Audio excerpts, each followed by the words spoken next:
Bora meu povo, começando mais um vídeo aqui no Meu Bahia nesta quarta-feira. No vídeo de hoje a gente vai trazer informações importantíssimas sobre o mercado da bola do Bahia, destacando uma posição que o Tricolor também está no mercado, a posição de goleiros. Tem informação muito importante no vídeo de hoje sobre ofertas, sobre procuras de jogadores em atividade nesse momento no futebol brasileiro. Eu queria destacar aqui e trazer algumas apurações em relação a esses assuntos. Vamos trazer informações sobre Rafael Cabral, vamos trazer informações sobre o goleiro Rafael do São Paulo e também do goleiro Léo Jardim do Vasco, além, claro, de destacar e falar sobre o mercado da bola do Bahia. Isso porque no momento que eu estou gravando esse vídeo está tendo a apresentação do meio-campista Eric, que chegou do Atlético Paranaense no Esquadrão de Aço. O Cadu Santoro falou algumas coisas sobre o mercado do Bahia, sobre o planejamento para a temporada de 2025, que eu queria destacar aqui com vocês também. Meu nome é José Victor, para quem ainda não me conhece, sou produtor de conteúdo do Meu Bahia e também estudante de jornalismo. Já conto muito com o teu like no início desse vídeo para você poder ajudar o canal e também o nome do Esporte Clube Bahia. É muito importante que você faça isso, além, claro, de se inscrever, para você poder ajudar nossa comunidade a chegar a 10 mil inscritos. E quando isso acontecer, eu sorteio uma camisa do Bahia aqui para você, torcedor. Já vamos começar logo esse vídeo para a gente não perder tempo falando sobre a apresentação do meio-campista Eric, que chegou do Atlético Paranaense no Bahia. O Cadu Santoro, antes de começar a entrevista, acabou falando algumas coisas que eu acho importantíssimas de destacar e de trazer também aqui para vocês, né, as minhas opiniões e também as minhas análises do que deve acontecer ao longo de toda a temporada. O Cadu Santoro, na entrevista, antes de passar a bola para o Eric, ele falou sobre as buscas do Bahia no mercado, mas especialmente do que planeja para a temporada e em função do elenco.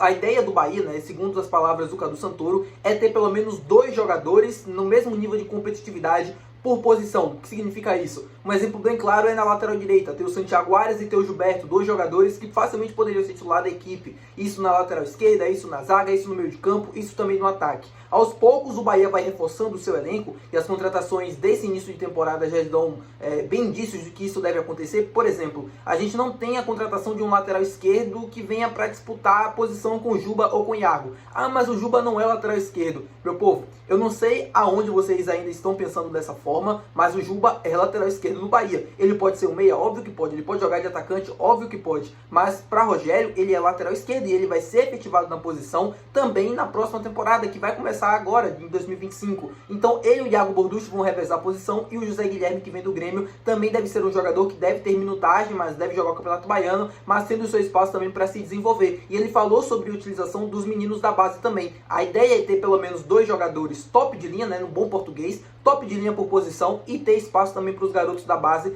poderem ter seus minutos e se desenvolverem. As contratações, obviamente, são buscando jogadores que possam fazer mais de uma função. No caso do Eric, que está sendo apresentado nesse momento, é um jogador que pode jogar de primeiro volante, é um jogador que pode jogar como 8, é um jogador que pode jogar como lateral, pode jogar como atacante. Tudo isso está sendo observado pelo Bahia na hora de fazer as suas contratações. Já falei diversas vezes aqui sobre o Eric, não quero me estender muito nisso aqui, apenas destacando a ênfase, né, a AFAS do Cadu Santoro, falando sobre essa questão da qualidade, né, técnica dos atletas dentro do elenco por posição. É uma coisa que eu sempre destaquei aqui para vocês. Essa janela do Bahia é uma janela mais de investimento, mais pesada, buscando contratações que de fato possam fazer a diferença, jogadores que possam chegar, entre aspas, com esse status ou de titular ou que agregue bastante para o elenco em si. Por exemplo, a chegada do Rodrigo Nestor, a chegada do Michel Araújo, a chegada do Eric agora, todos esses jogadores não são unânimes na titularidade, mas são jogadores que você fala, pô, aumenta o nível do banco de reservas pelo menos, aumenta o nível do elenco. Isso é importante visando a temporada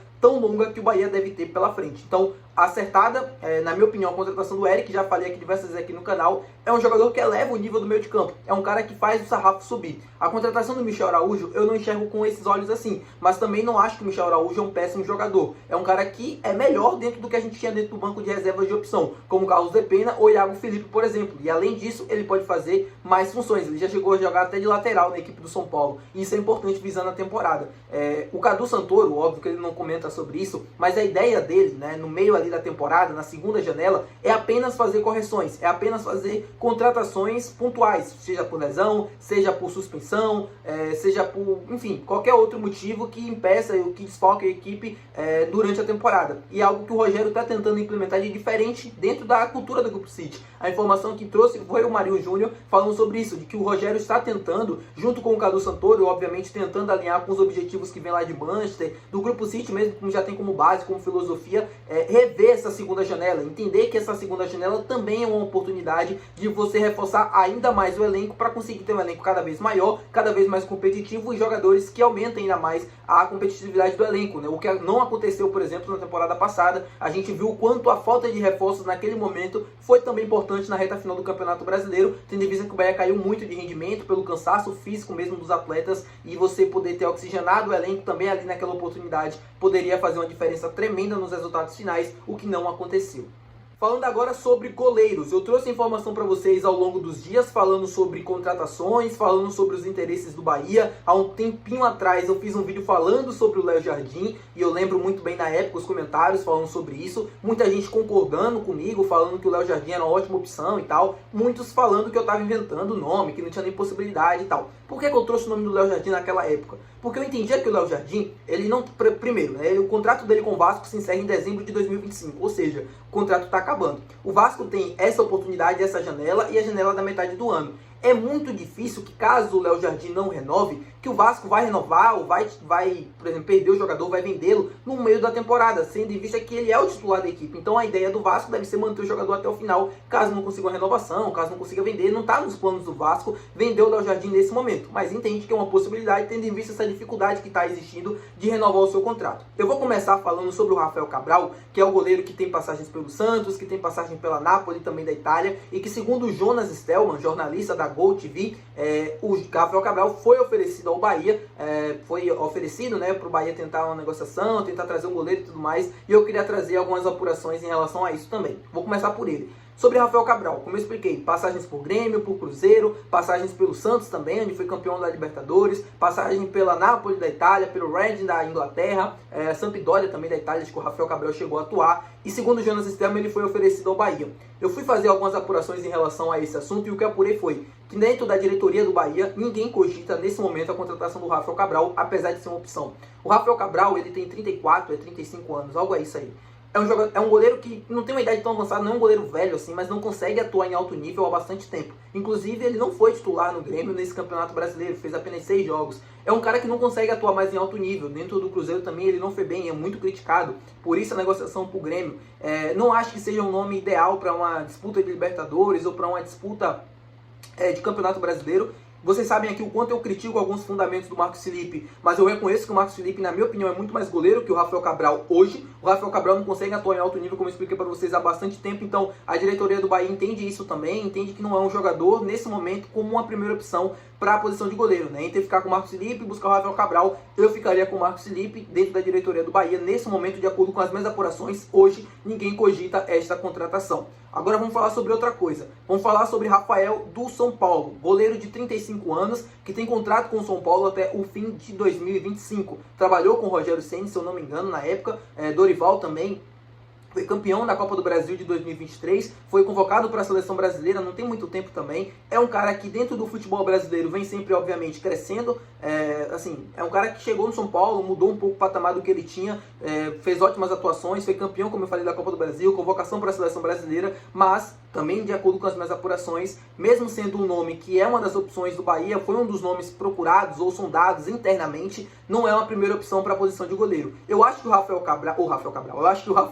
é um ótimo goleiro, só que eu não enxergo essa transferência nesse momento. Não acho que o Bahia vai pagar alguma coisa ao São Paulo, e o São Paulo não tem intenção nenhuma de perder o Rafael, de acordo com as minhas apurações. Eu fui buscar informações também lá de São Paulo, e a informação que eu obtive foi, olha, Rafael, muito difícil de sair de São Paulo, o São Paulo não vai querer liberar e tal, mesmo que seja por uma compensação financeira que possa até agradar o tricolor paulista, mas o São Paulo entende que o Rafael é uma peça fundamental, e que nesse momento, assim como a situação do Everson, né, a reposição e tal, é pensada sobre isso, e o São Paulo não tem intenção nenhuma de perder o seu goleiro da temporada. Agora falando sobre o Léo Jardim do Vasco. Informação que eu obtive foi a mesma que o Jonas Stelman confirmou. Valores para uma possível negociação entre 5 a 7 milhões de euros é o que qualquer equipe do futebol brasileiro ou mundial queira pagar, tem que pagar para a contratação do goleiro, que tem passagens também pelo futebol francês antes de chegar ao Vasco da Gama. Eu comentei na época, no outro vídeo que eu fiz falando sobre o Léo Jardim, dizendo que era, para mim, um dos melhores goleiros em atividade do futebol brasileiro e um dos melhores que poderiam ser negociados. Porque é um jogador que pode fazer diferença, assim, é um cara que desequilibra, mesmo sendo um goleiro. Você tem um goleiro que passa confiança, é tudo pro time. O time precisa de um goleiro, todo bom time começa por um bom goleiro que passa confiança. A partir disso, obviamente, o time vai começando a ter competitividade, o time vai conseguindo ganhar mais confiança também, e isso faz a diferença. Você tem um goleiro que faça defesas muito difíceis, que salvem jogos e tal, isso tudo faz a diferença, principalmente no campeonato de pontos corridos, como é o Campeonato Brasileiro, mas sobretudo também nos campeonatos eliminatórios, como é a Libertadores, como vai ser a Sul-Americana, a Copa do Brasil, enfim, é um cara que faz a diferença. Então eu iria assim atrás do Rafael, ou eu iria atrás do Léo Jardim. Eu acho que é uma ótima opção para a posição de goleiros. Eu acho que é um cara que poderia agregar demais e é muito mais goleiro, na minha opinião, que o Marcos Felipe. Porém, o valor é um pouco alto, né? Entre 5 a 7 milhões de euros. Eu não sei o quanto o Bahia estaria disposto nessa negociação, mas é um nome que mudaria com toda a certeza do mundo o patamar. Então, se o Bahia precisa de um goleiro, se o Bahia realmente quer buscar essa negociação, quer buscar essa contratação, precisa correr contra o tempo antes que o Vasco consiga a renovação ou que, enfim, que perca tempo na negociação e acabe ficando sem goleiro. Eu só não acho que por esses valores a coisa vai acontecer, tá? A impressão que eu tenho é que entre 5 a 7 milhões já está totalmente fora do orçamento do Bahia.